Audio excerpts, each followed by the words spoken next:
I find that I don't ever need to tell them twice. It's a weird thing. Like parents, you guys know you sometimes have to tell them twice, but I don't have to tell them twice. I have this gift, apparently. I didn't have it with my own kids, but I have it with yours. Welcome, good morning. Thank you so much for choosing to spend part of your Sunday morning with us again here at New Life. We are so grateful to have an hour or so of your Sunday morning to spend with you.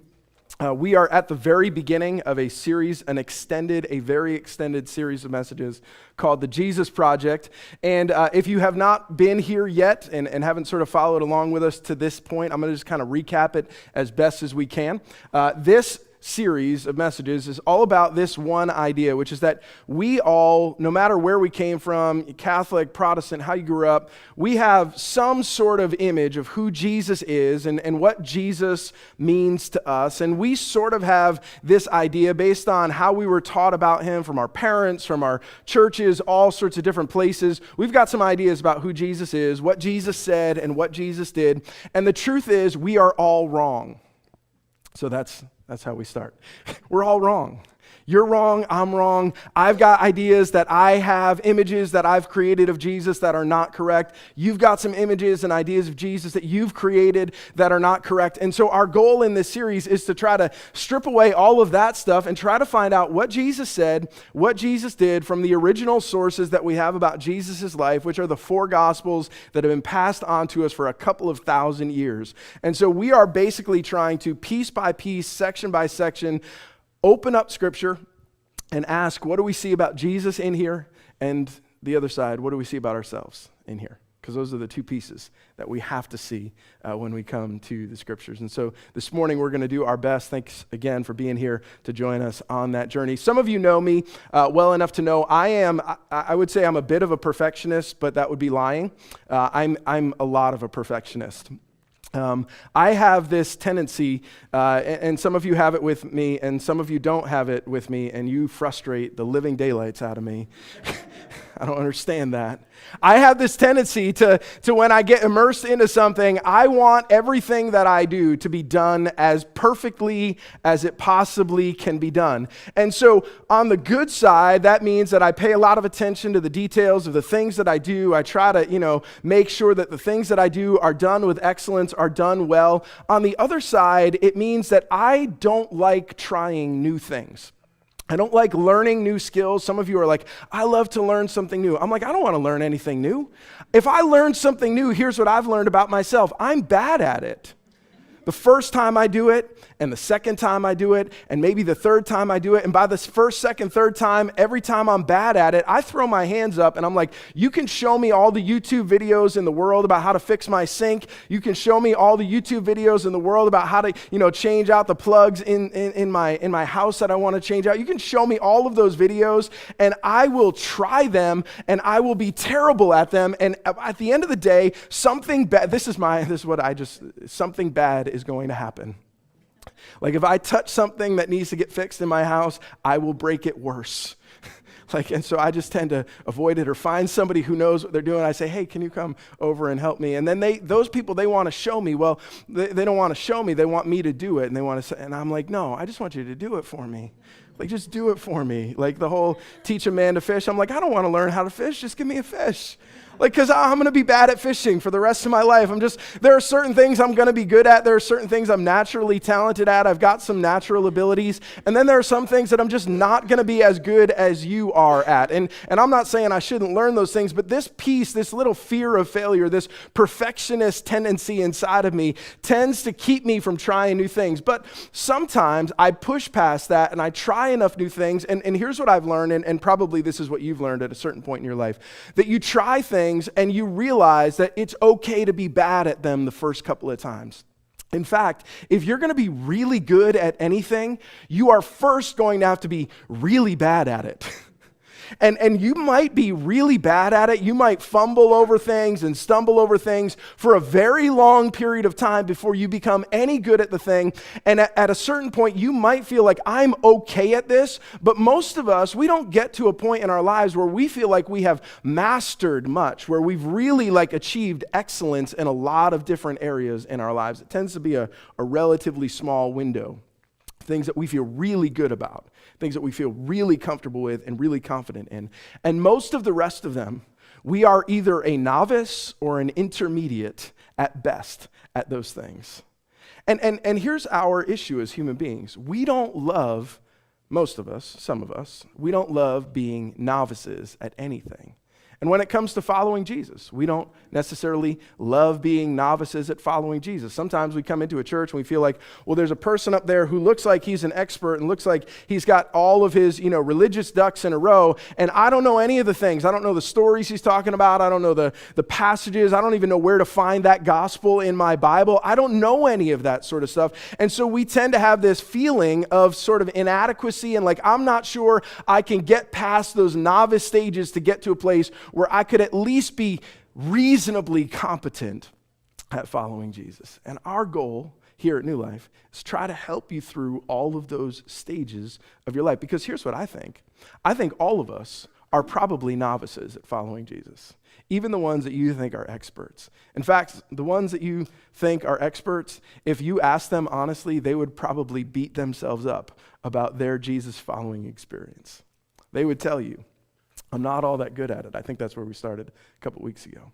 And one of the things that this does for us is it gives us this image of Jesus. And sometimes when we think about Jesus, we know the manger stories, we know the baby Jesus stories, we know the Christmas stories that we've kind of pushed through over the last couple of months together.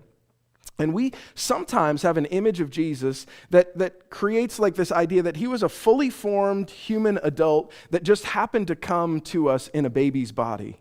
And when he was a little baby, he knew everything that he was going to do. He knew all of the miracles. He knew all of the things. He knew his calling as the Messiah. And some people, if you ask them, they would tell you that even from a very young age, Jesus knew that he was going to die for the world on a Roman cross. And he had all of this awareness inside of this little baby Jesus body. And so he sort of went through his life like just as a little bit of a robot that just knew everything that was going to happen. He didn't really grow into it. He didn't really grow into it like we grow into things that we grow. Jesus was never a novice at anything. If you ask certain people, Jesus never made any mistakes. I don't know if that's true. I think Jesus probably made some Hebrew grammar mistakes when he was learning how to write his Hebrew grammar. I think there were things that Jesus learned. And in fact, when we look at the scriptures, this is one of the things that we find. And we're going to be in one particular place in Luke chapter 2 together this morning. And it's really the one place that we have in Jesus' life between Jesus as an infant and toddler stage, which is sort of where we left it last week, and where we will get to in the next couple of weeks, which is Jesus as a fully formed, roughly 30-year-old adult man. We have one little story about Jesus as a just about teenager. And it's from Luke's gospel in Luke chapter 2. And what we're going to find this morning together is this really true statement. Jesus has a fully human experience as a fully human being. We talk about Jesus as the Son of God. Luke does a lot of talk to establish for us how extraordinary Jesus' birth was.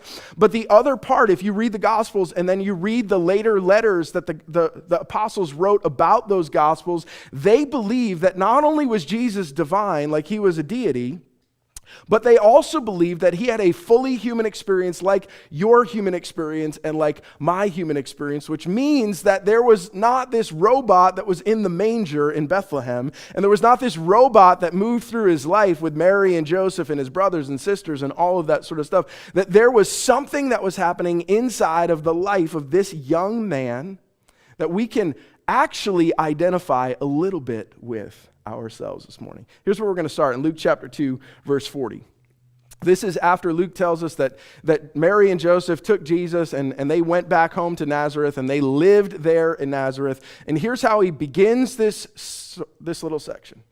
And the child grew and became strong, filled with wisdom, and the favor of God was upon him. Now, you read that, and there's not a whole lot of extraordinary stuff in there, is there? In fact, you might read, if you just read that verse, you think, okay, Jesus was just a normal human being like you or like me. And in fact, what Luke is telling us is just, hey, I want you to understand that when Jesus went home to Nazareth and he was raised by Mary and Joseph, and then they had some brothers and sisters that came along after him, this is the reality. Jesus grew up. It's a weird thing to say, Like Jesus did not just go from infant Jesus, shepherds and angels and all the worship and all that sort of stuff. Jesus had as relatively normal a childhood as you could have in the time and in the way that he was being raised at that time. He didn't have some extraordinary childhood where he was, people have all these fanciful ideas about what Jesus was doing as a child. It's all like this super dramatic stuff. It doesn't even need to be that way. And sometimes it's because we just don't want to say the normal, ordinary thing about Jesus, which is that Jesus started as a baby and grew up into a man. And that's not all that extraordinary. In fact, it's very much like you and like me. What that means, and Luke says it, is that as Jesus grew up, he became strong, like he became a young man, like he turned into a normal young Jewish boy at his time and at his age. Jesus grew and he was filled with wisdom as he is growing up. He is learning things as he is growing. He's learning what it's like to skillfully apply scripture and life to the circumstances of his life. He's learning how to do all of this stuff. It's not all that extraordinary. It's just ordinary human behavior. Jesus grew up. He was strong, grew in wisdom, and he grew, and this might be the one place where you would think it was extraordinary. Luke says he grew in favor with God. But if you read through and if you followed along with us over the last few months, what you find is that that's not all that extraordinary either. That God has said to people like Mary and people like Zechariah and even to people like the shepherds in the fields who first heard the good news about Jesus being born, that we are all the objects of God's favor. And so when Luke tells us this is what happened, Jesus went home to Nazareth, he sat there with Mary and Joseph, he did all of the normal stuff. Jesus probably, I know this is really weird for you to think about, Jesus had chores, like he did them. Jesus learned the scripture like a normal Hebrew boy. Jesus learned about the sacrifices and the offerings and all of the things that were part of their culture and part of their context, because this is what his family was about. Jesus just grew up. And then he tells this little story, and again, this is the only glimpse that we have from the four Gospels of Jesus between 2 years old and 30 years old. Now, his parents went to Jerusalem every year at the feast of the Passover. And when he was 12 years old, they went up according to the custom. And when the feast was ended, as they were returning, the boy Jesus stayed behind in Jerusalem. His parents did not know it, but supposing him to be in the group, they went a day's journey, but then they began to search for him among their relatives and acquaintances. And when they did not find him, they returned to Jerusalem searching for him. And after 3 days, they found him in the temple, sitting among the teachers, listening to them and asking them questions. And all who heard him were amazed at his understanding and his answers. This is little episode in Jesus' life where Luke tells us that, and he's done this a couple of times already in the early stages of his gospel, that Joseph and Mary were good law-abiding citizens. They were following the Mosaic law. They were doing the things that they were supposed to do. They made the sacrifices and the offerings. They traveled up to Jerusalem for the feasts, like the feast of the Passover, where they were all supposed to gather together and celebrate their exodus as a people from Egypt. And Luke tells us that when Jesus was 12 years old, for the first time, Mary and Joseph, who had been going up to the temple all along, going up to Jerusalem all along, they decide to take Jesus with them. And they take Jesus on his first pilgrimage to Jerusalem, this first time to go into the city. And it would have been, I think, a pretty impressive sight, because Jerusalem in the time that Jesus lived, still is built on this hill. It was sort of, your eyes are drawn up to it, and as you went into the city, your eyes would naturally be drawn to sort of the highest place in the city, which was the temple. This was the pinnacle. This was the temple that had been destroyed when Babylon came through about 600 years before, and then rebuilt by that bad guy Herod that we talked about a couple weeks ago. He did something good. He rebuilt the temple for the Jewish people. He said, this is the place that you can come and worship again. And it was a massive structure. It's enormous. And your eyes, as you kind of move into the city of Jerusalem, are drawn up to this highest place in the city. And Jesus and his family, they are doing what everyone else in their village, everyone else in their culture, everyone else in their world are doing. That they are one time a year, they're going to the city, they're going to gather together, they're going to celebrate their identity as God's people. They're going to celebrate this moment when God rescued and redeemed his people. And Joseph and Mary go up with Jesus. They do all of the things.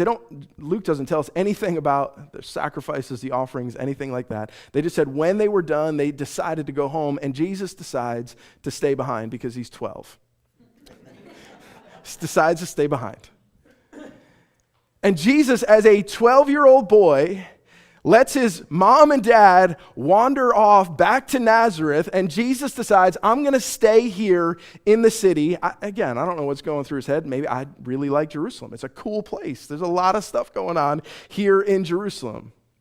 Mary and Joseph get a few days out. They recognize, now, we won't comment on the parenting skills of Mary and Joseph. We don't want to cast any aspersions on the character of Mary and Joseph, especially, depending on how you grew up, St. Mary and St. Joseph, right? But it takes them 3 days. It takes them, a day before they realize that Jesus is missing. And then they go back to the city and they spend 3 days searching for Jesus in the city. And they finally come back and they find him in the temple. And this is the extraordinary piece. What they find when they get back to the temple is here's 12-year-old Jesus sitting in sort of the outer area of the temple where they would have religious debates and conversations and discussions, where it was very common for the rabbis and the religious leaders to sit down and circle up their disciples or circle up the people who wanted to have those kinds of spiritual conversations. And here's Jesus as a 12-year-old boy sitting in a group of most likely all men who are debating and having these theological question and answer sessions. And here's Jesus sitting there, 12 years old, among them. And that is somewhat extraordinary because I don't know about you when you were 12 years old, but I know about me when I was 12 years old. I was somewhat interested in what the adults were talking about, but let's be honest, there were far more interesting things to do than sit at the table with the adults and have religious and theological conversations with them. So it's extraordinary in the sense that Jesus is doing something that's sort of out of the ordinary for us as human beings. But what he's doing while he is sitting there is actually not all that extraordinary if you think that Jesus is learning and growing in his understanding of who God is, and I think in his understanding of who he is and what his unique calling was to the world. And so what Luke tells us is that Jesus was sitting in the temple and he is doing two things that are not all that extraordinary, are they? Sometimes they are. Number one, he's listening, which is rather extraordinary. Because if you've had conversations with people, and especially with 12-year-olds, not always listening. He's listening to the conversation that's happening around him. And he's asking questions from the people that are sitting in the circle around him. And for the rest of Jesus' ministry, we will see Jesus, sort of pictured as the teacher. We'll see Jesus as the one who is dispensing the information, and a lot of times he does it by asking questions. But in this one little story, here's what we see: Jesus as a student, Jesus as a learner. Jesus as a 12-year-old boy who wants to grow up, which is extraordinary and yet is actually rather ordinary for us as human beings.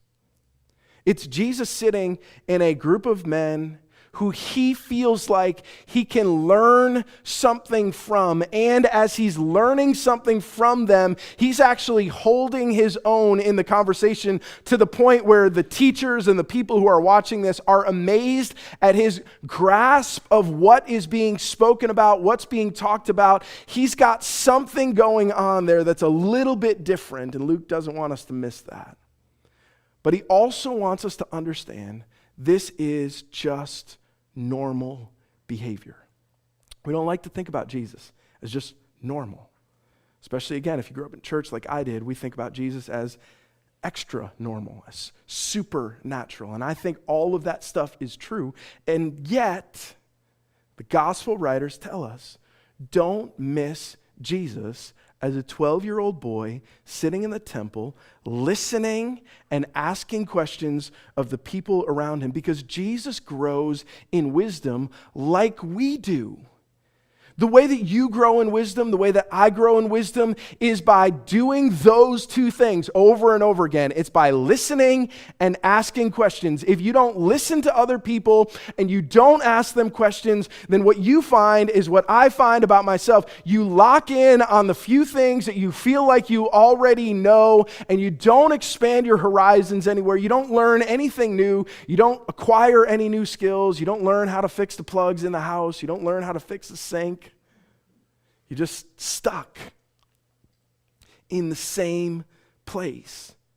And yet what Luke tells us is that Jesus was not stuck in the same place. He's growing in wisdom.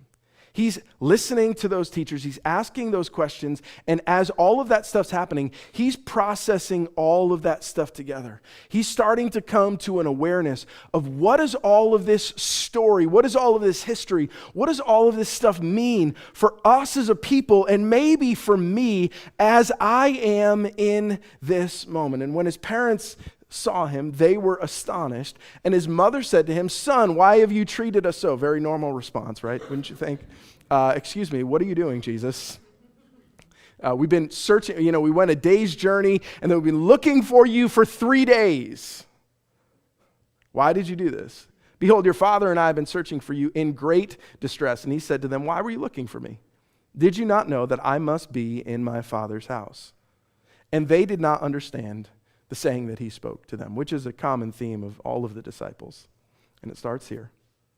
And here's, again, this ordinary 12-year-old boy starting to come to grips with the possibility that there is something extraordinary about him. There's something not just, growing and learning and all of that sort of stuff, which is very human, all those things that we do. And yet, there's something distinct about Jesus' awareness of himself, where he says to his parents, "Well, you should have known enough to know that where I would be is here in this place, this temple that is my Father's house. It's a place where my Father meets with his people. And wouldn't you guess, if you were going to look anywhere, that this is where I would be? That I would have this opportunity to sit in this place, to learn, to ask questions, to listen, to grow in wisdom and grow in understanding." And what Luke tells us is that his parents, even though they've got all of this information, all of this advantage of the angels and the visions and the dreams and all the stuff that they've had about this is an extraordinary child, they're still like, "Well, why are you doing this to us? What are you doing with us?"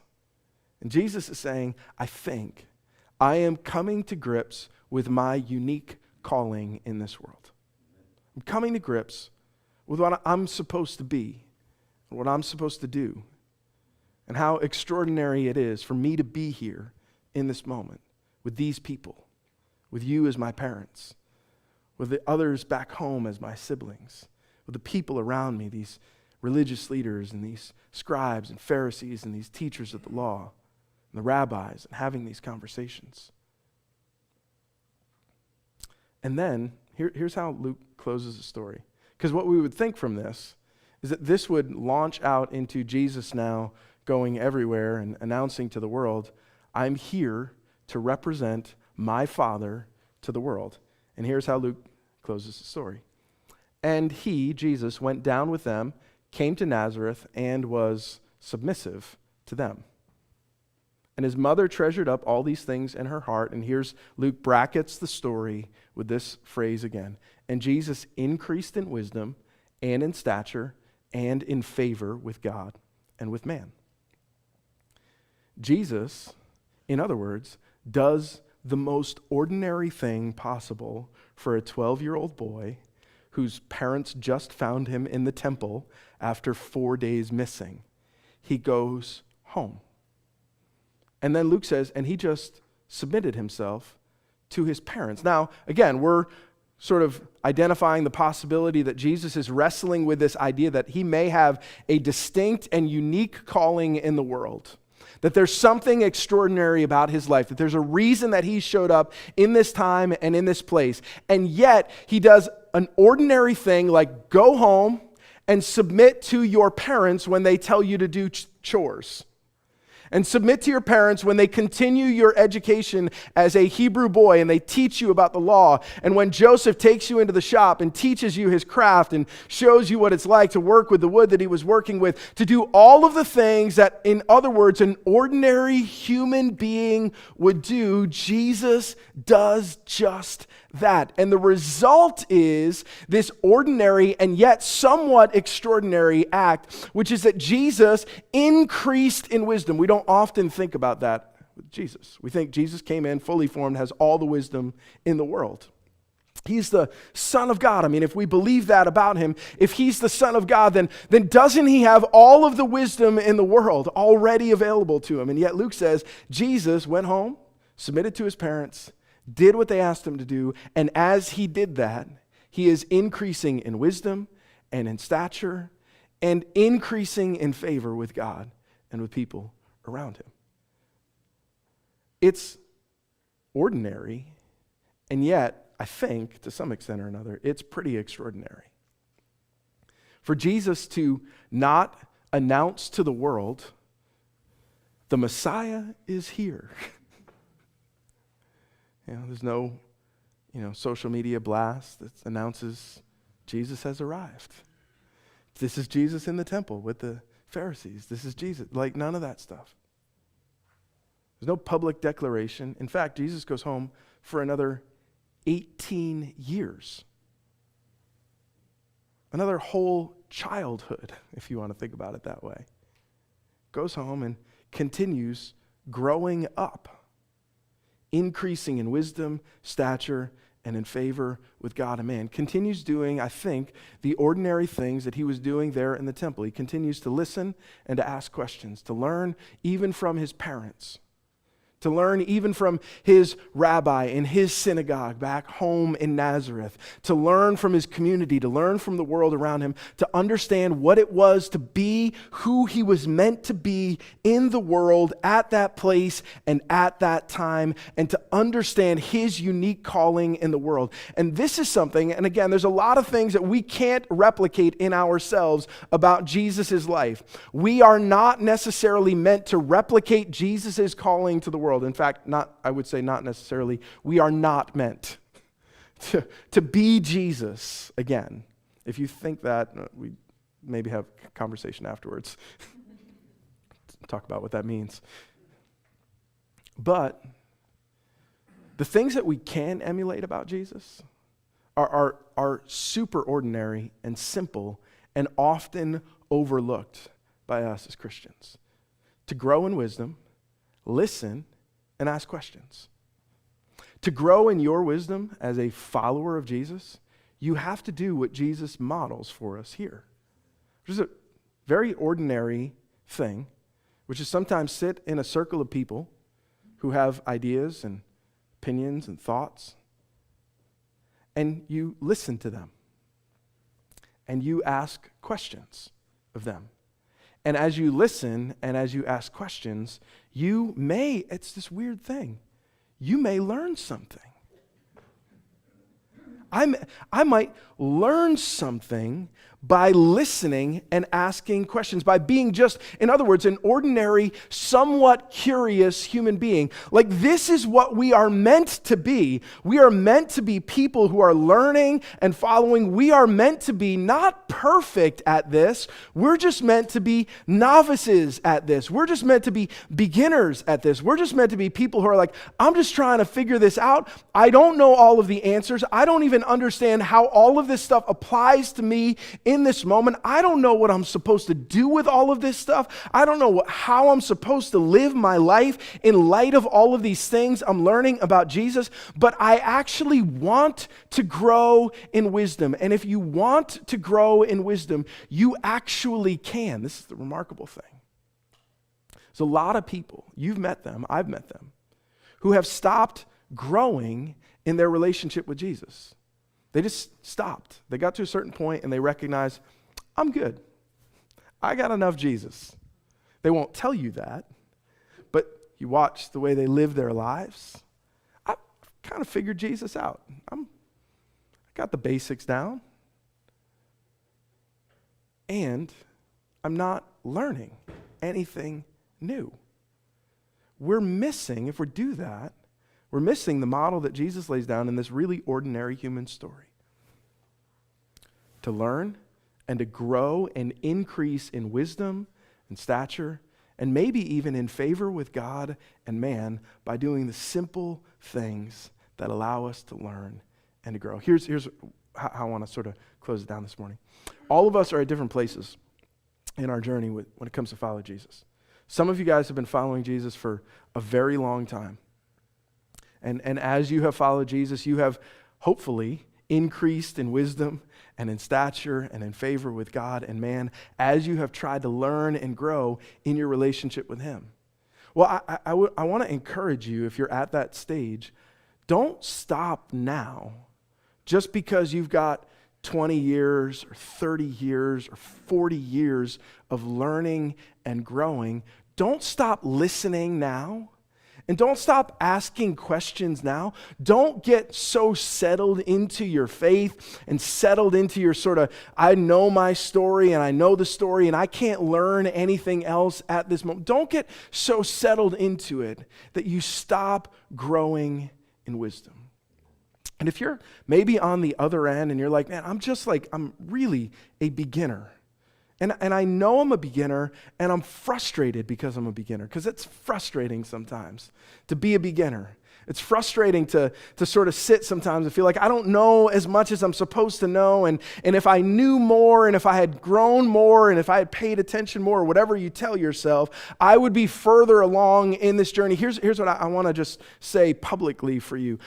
Every single one of us started as novices. Every single one of us. And we are all, no matter how advanced we think we are all, at the end of the day, still novices. We are fumbling and stumbling our way through trying to follow Jesus. We are listening and asking questions and letting Jesus challenge us still to this day. And that is where wisdom is found. So don't be scared to be a novice. Don't be scared to think, I don't know enough to do this. I don't know enough to try this. The only way to learn is to listen. Pay attention. Ask questions. Sit with people who maybe make you a little uncomfortable at times because of the questions they ask and the way they ask them. And learn together. And I think that's what we're trying to do. Let's learn together what it looks like to follow Jesus as He is, sincerely, to grow in that kind of wisdom. And all of us, I'm convinced about this, all of us can do that. There's not a single person in the room who can't do that. Let's pray together, and then we'll close with some singing. Jesus, I'm grateful that you modeled for us what it looked like to learn and grow in wisdom, to listen, to ask those questions, to be a learner as you grew. Jesus, I pray that you would help us who are sitting here this morning, no matter where we are in that journey following you. We're just starting it, or we've been at it for a very long time.